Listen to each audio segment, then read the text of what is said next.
children, how are you बेटा? All well? तो चलो भाई स्टार्ट करते हैं इलेक्ट्रॉनिक डिस्प्लेसमेंट। इलेक्ट्रॉनिक डिस्प्लेसमेंट में आज हमें क्या पढ़ना है चिल्ड्रन? Hyper conjugation. क्या पढ़ना है? Hyper conjugation. तो कोई भी टॉपिक पढ़ने के पहले हमें ये पता होना चाहिए चिल्ड्रन कि इस टॉपिक में हमें पढ़ना क्या है।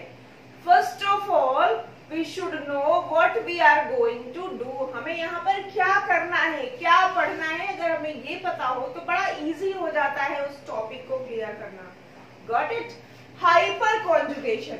इसके पहले अभी हम लोगों ने जो प्रीवियस वीडियो है उसमें पढ़ा था resonance children. What we have done? Resonance. तो चिल्ड्रन रेजोनेंस में हमने क्या पढ़ा था? Delocalization of pi electrons. Yes, उसमें हम लोगों ने पाई इलेक्ट्रॉन्स के डीलोकलाइजेशन को, पाई इलेक्ट्रॉन्स के मूवमेंट को पढ़ा था। Got it? हमारा जो हाइपर कॉन्जुगेशन है चिल्ड्रन, इस हाइपर कॉन्जुगेशन में क्या होता है? Hyperconjugation involves delocalization of what? Delocalization of sigma electrons. तो अब कौन भागेंगे? मूवमेंट किसका होगा? सिग्मा इलेक्ट्रॉन्स का। और कौन से सिग्मा इलेक्ट्रॉन्स डीलोकलाइज होंगे? Carbon hydrogen. Carbon hydrogen bond के जो सिग्मा इलेक्ट्रॉन्स होंगे वो डीलोकलाइज होंगे और आपको हाइपर कॉन्जुगेटेड स्ट्रक्चर्स मिलेंगे। ठीक है?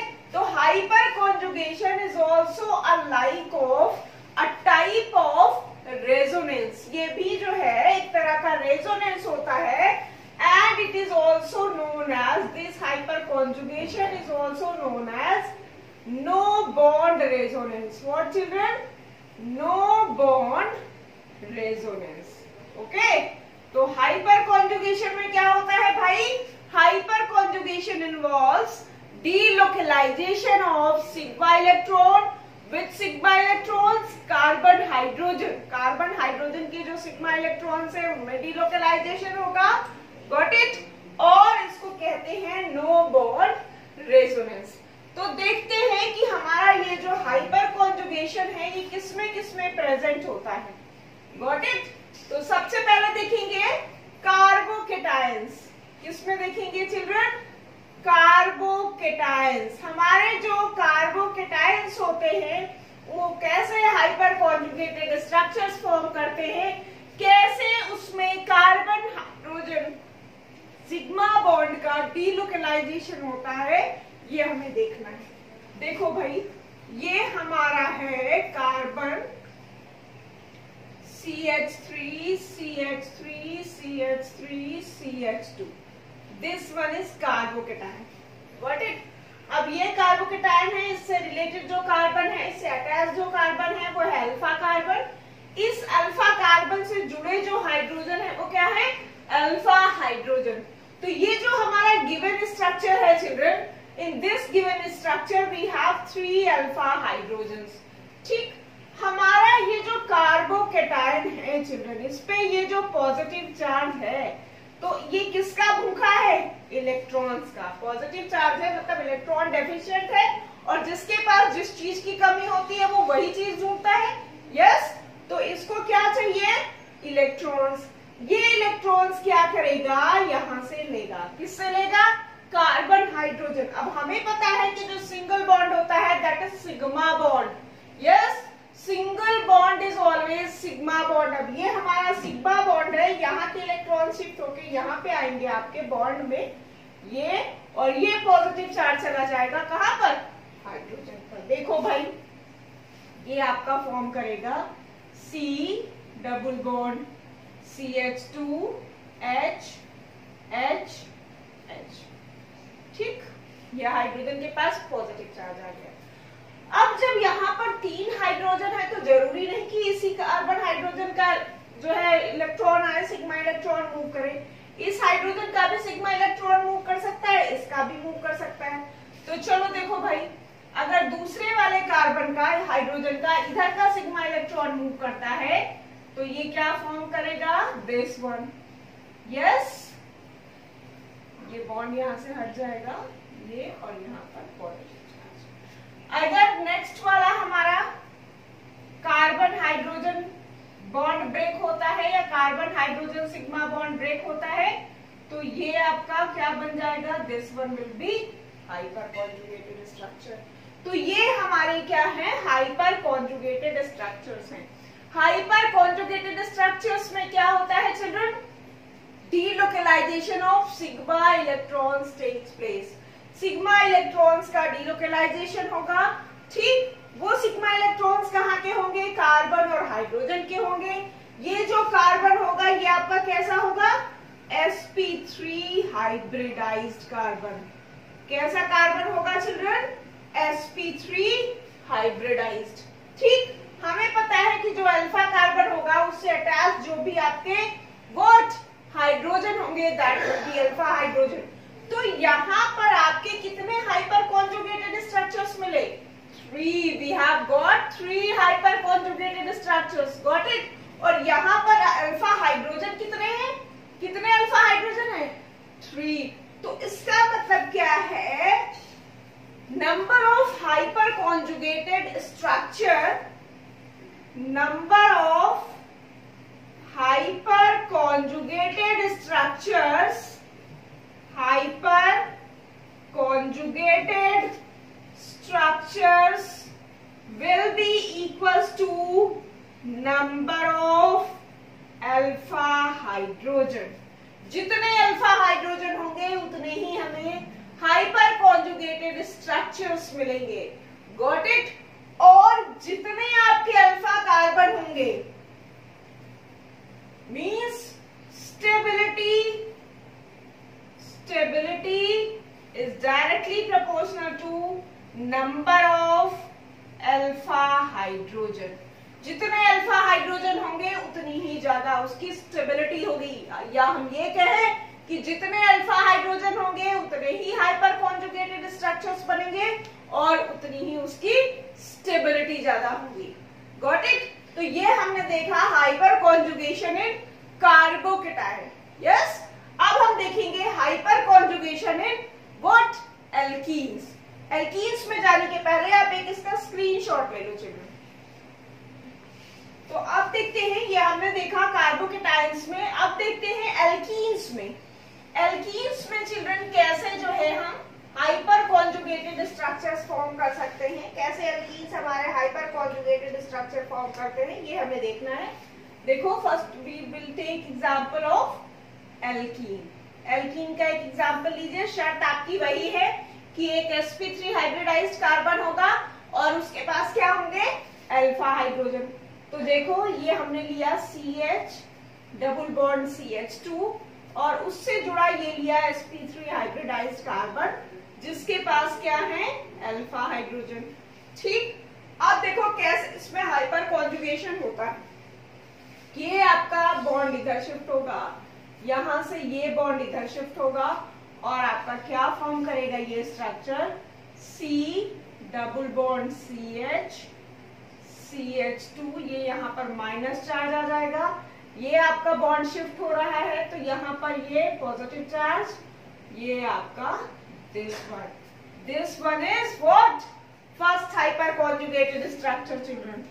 नेक्स्ट, अब हम इस वाले सेकेंड वाले हाइड्रोजन को शिफ्ट करेंगे, तब क्या फॉर्म करेगा, C double bond CH CH2, again minus charge, जहाँ क्योंकि इसने इलेक्ट्रॉन एक्सेप्ट किया है ना, तो वहां पर माइनस रहेगा, यहां से आपका बॉन्ड शिफ्ट होगा चिल्ड्रन। तो ये आपका H प्लस और ये आपका second hyper conjugated structure, got it. Next देखिए दिस वन, ये आपका थर्ड वाला हाइड्रोजन शिफ्ट होगा, C double bond CH CH2 minus, ये आपका H plus this.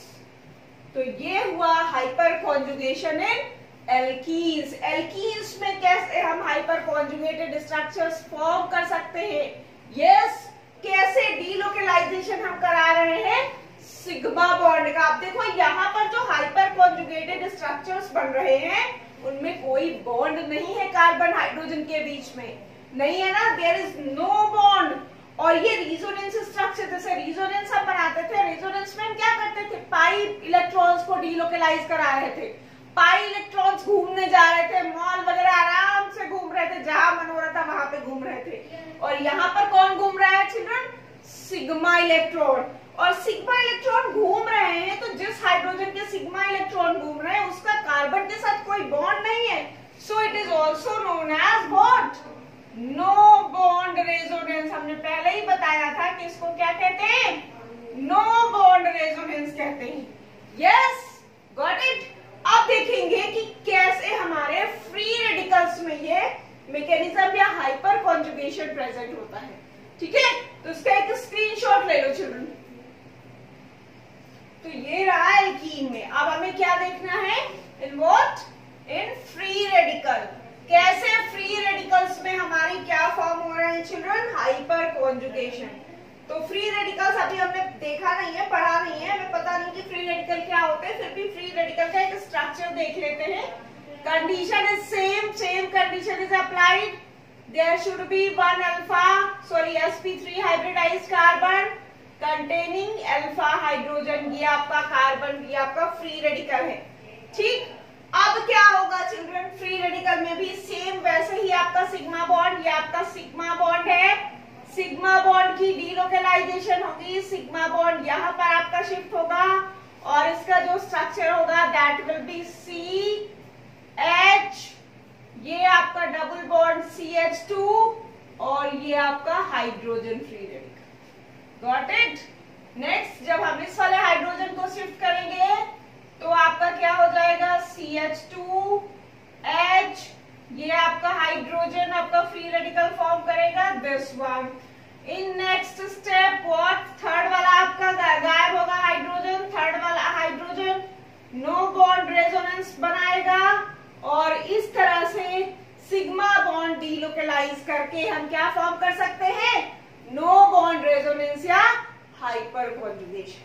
Yes, hyper conjugated structure को हम फॉर्म कर सकते हैं। अब चिल्ड्रन हमें ये देखना है कि हाइपर कॉन्जुगेशन हम पढ़ते क्यों है। अरे घूम रहे हैं सिग्मा इलेक्ट्रॉन, घूमने दीजिए, क्या जरूरी है सबके बारे में हमें पढ़ना। भाई सिग्मा इलेक्ट्रॉन्स है, उनका भी मन करता है घूमने का, तो घूमने दीजिए। लेकिन हमें ये देखना है कि घूम तो रहे हैं, लेकिन इन सिग्मा इलेक्ट्रॉन के घूमने का हमारे रिएक्शन मैकेनिज्म पर क्या असर पड़ रहा है, क्योंकि भैया जब ऑर्गेनिक पढ़ेंगे तो रिएक्शन मैकेनिज्म तो हमें देखनी पड़ेगी। यस, तो देखो जरा कि इन हाइपर कॉन्जुगेटेड स्ट्रक्चर्स का स्टेबिलिटी पर क्या इफेक्ट पड़ता है। किस पर देखना है, स्टेबिलिटी पे। What is the effect of stability of carbocation और एल्कीन और फ्री रेडिकल और एनी अदर। ओके, तो चलो भाई देखो, तो चिल्ड्रन हमें क्या देखना है कि कार्बोकेटायन की स्टेबिलिटी पर या एल्कीन की स्टेबिलिटी पर हाइपर कॉन्जुगेशन का इफेक्ट। तो सबसे पहले कार्बोकेटायन पर देखते हैं।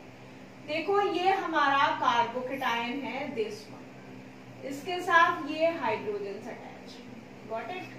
नेक्स्ट आपका ये कार्बोकेटायन है, दिस वन इज कार्बोकेटायन, ये आपका CH3H।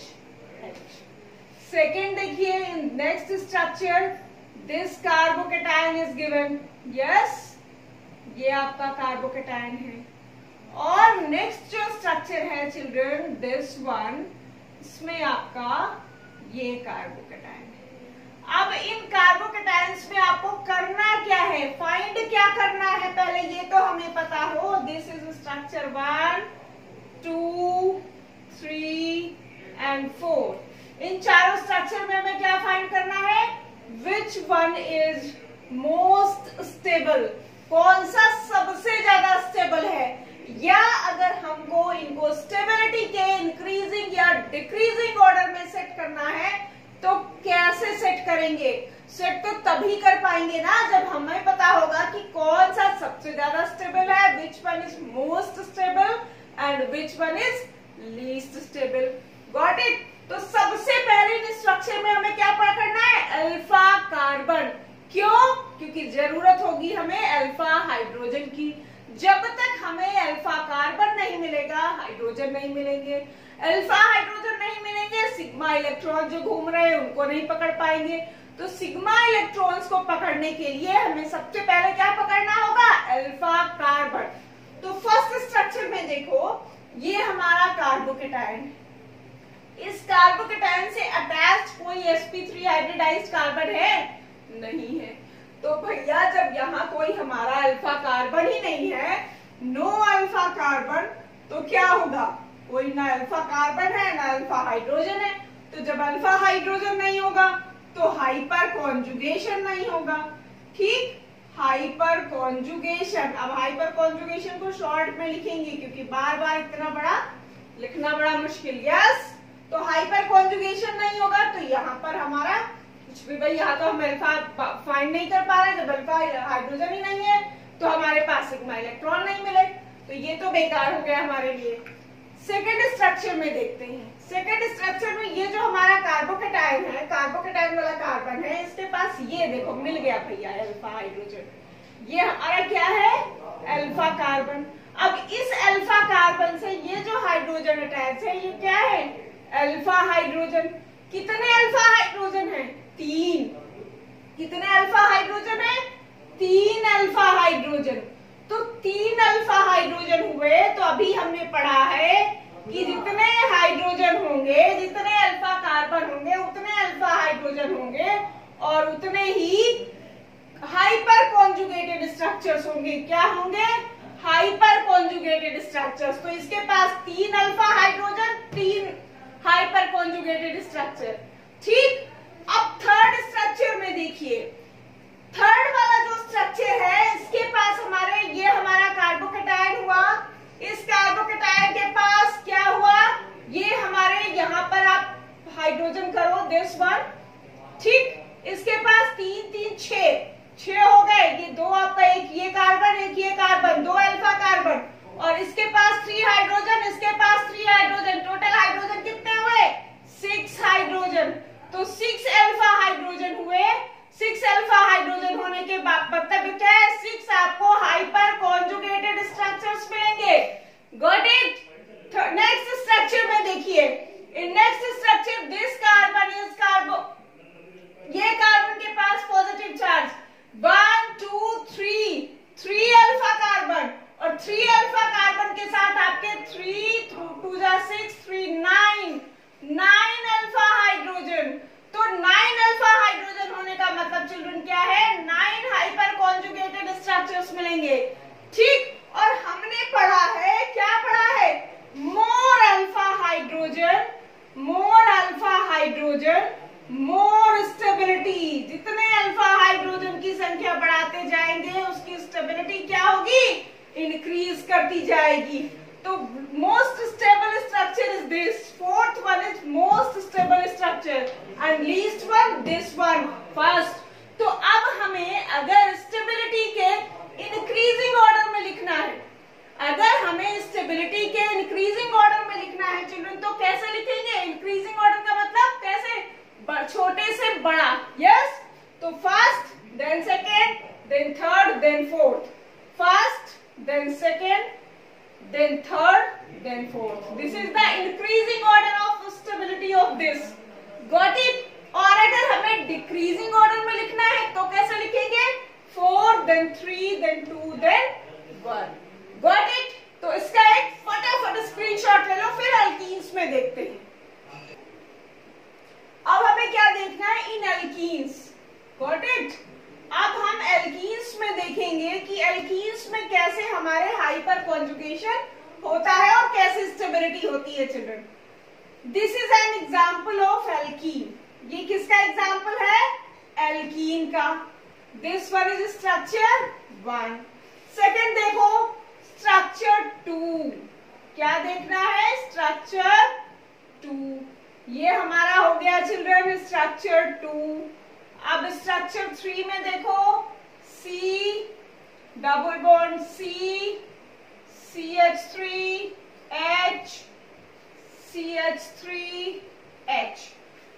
पता क्या करना है हमें, पता क्या करना है, सबसे पहले तो ये ढूंढो क्या पता करना है, अल्फा कार्बन। तो भैया सबसे पहले हमने इसको सर्कल किया है, क्यों, क्योंकि ये हमारा है functional group, carbon double bond carbon, ये क्या है, फंक्शनल ग्रुप। तो इसको हमने सर्किल कर लिया। ठीक, अब देखो इससे जुड़ा कोई कार्बन है नहीं, तो अब इससे जुड़ा कोई कार्बन नहीं का मतलब no alpha carbon is there, कोई अल्फा कार्बन नहीं है। तो जब कोई अल्फा कार्बन नहीं है तो कोई अल्फा हाइड्रोजन भी नहीं होगा। यस, तो जब अल्फा हाइड्रोजन नहीं है तो क्या होगा भैया, no hyperconjugation is there, no HCS, कोई हाइपर कॉन्जुगेटेड स्ट्रक्चर्स नहीं बनेंगे। ठीक, सेकंड में देखो, ये हमारा हो गया कार्बन डबल बॉन्ड कार्बन, ये आपका एल्कीन हो गया मतलब फंक्शनल ग्रुप। ठीक, इससे अटैच आपका ये CH3 मिल गया भाई, क्या मिल गया, अल्फा कार्बन। अब अल्फा कार्बन मिला तो इससे अटैच ये जो तीनों हाइड्रोजन है ये क्या है हमारे, अल्फा हाइड्रोजन। कितने अल्फा हाइड्रोजन है, 3 अल्फा हाइड्रोजन। कितने अल्फा हाइड्रोजन है, 3। तो कितने हाइपर कॉन्जुगेटेड स्ट्रक्चर्स होंगे children, 3 hyperconjugated structures. Got it. Next देखिए स्ट्रक्चर 3। स्ट्रक्चर 3 में अगेन सेम, ये हमारा फंक्शनल ग्रुप, ये हमारा अल्फा कार्बन, ये हमारा अल्फा कार्बन, इससे जुड़े ये 3 हाइड्रोजन, ये 3 हाइड्रोजन। कितने अल्फा हाइड्रोजन हुए, 6 अल्फा हाइड्रोजन। तो 6 अल्फा हाइड्रोजन हुए जब, तो कितने हाइपर कॉन्जुगेटेड स्ट्रक्चर्स होंगे, 6 हाइपर कॉन्जुगेटेड स्ट्रक्चर। तो अब तो हमें पता है, आपको समझ आ गया होगा कि इन गिवन स्ट्रक्चर्स में which one is most stable and which one is least। आया समझ में चिल्ड्रन, देखा कितनी इजीली हम लोगों ने हाइपर कॉन्जुगेशन को समझ लिया। इतना मुश्किल नहीं है ऑर्गेनिक केमिस्ट्री पढ़ना, अगर जरा सा हमें कॉन्सेप्ट क्लियर हो तो आज हमने क्या पढ़ा, हाइपर कॉन्जुगेशन में कौन घूमने गया था, कौन गया था घूमने, अल्फा हाइड्रोजन के क्या इलेक्ट्रॉन्स, सिग्मा इलेक्ट्रॉन्स। कौन गया था, सिग्मा इलेक्ट्रॉन्स का मूवमेंट हमने पढ़ा है किसमें, हाइपर कॉन्जुगेशन में। दिमाग में फीड कर लीजिए, hyperconjugation, no bond resonance, no bond resonance, movement of sigma electrons. कहाँ के सिग्मा इलेक्ट्रॉन्स, कार्बन और हाइड्रोजन के। Got it. और जितने आपके अल्फा हाइड्रोजन होंगे उतनी ही ज्यादा स्टेबिलिटी इंक्रीज करेगी। हाइड्रोजन आप अल्फा हाइड्रोजन इंक्रीज करते जाओगे, स्टेबिलिटी इंक्रीज करती जाएगी। That's it children. तो थैंक यू।